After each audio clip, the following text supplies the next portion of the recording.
Hi friends, Nishta kitchen స్పెషల్లో మనం ఈరోజు full మక్నానా curry చేసుకుంటున్నాం ఫ్రెండ్స్. దానికోసం నేను 1 కప్పు ఫుల్ మక్నానా తీసుకున్నాను. దీన్ని తామర గింజలు అంటారు మన తెలుగులో. దీన్ని లైట్గా ఆయిల్ వేసుకొని ఫ్రై చేసుకొని పక్కన పెట్టుకోండి. దానికోసం ఏమేం కావాలో చెప్తాను చూడండి. ఆనియన్స్, పచ్చిమిర్చి, పుదీనా, అలాగే అల్లం వెల్లుల్లి పేస్ట్, కారం, ఉప్పు, పసుపు, ధనియా పౌడర్. మనం చిన్న మసాలా చేసుకుందాం. టమాటా, జీడిపప్పు, చెక్క, యాలక్కాయ, లవంగం వేసుకొని దాన్ని పేస్ట్ చేసుకోవాలి.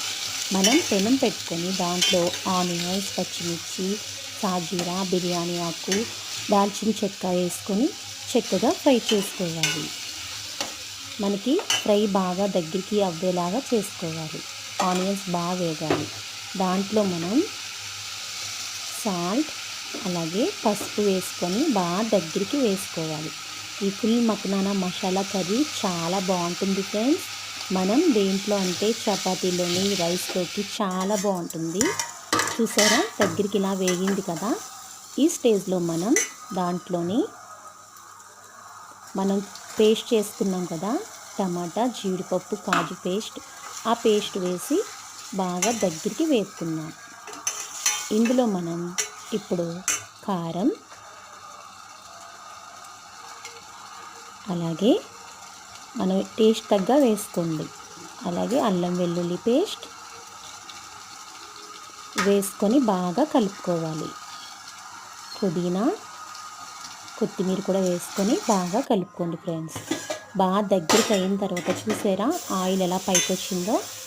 ఈ స్టేజ్లో మనం దీంట్లో వాటర్ వేసుకోవాలి.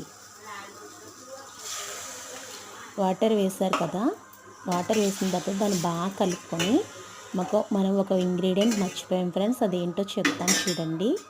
ధనియా పౌడర్. ఇది కర్డ్ ఫ్రెండ్స్.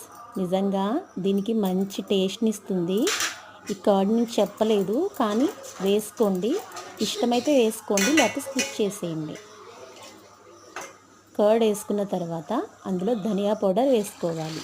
అది బాగా దగ్గరికి అవుతున్న దాంట్లో మక్నాని వేసుకొని దగ్గరికి అవనిచ్చేస్తే మనకి మక్నాని కర్రీ రెడీ అయిపోతుంది. ప్లీజ్ ఫ్రెండ్స్, నా వీడియో కనుక మీకు నచ్చినట్టయితే నాకు సపోర్ట్ చేయండి. నా ప్రతి వీడియో చూస్తున్నారు, నాకు సబ్స్క్రైబ్ చేసుకోండి. Bye friends.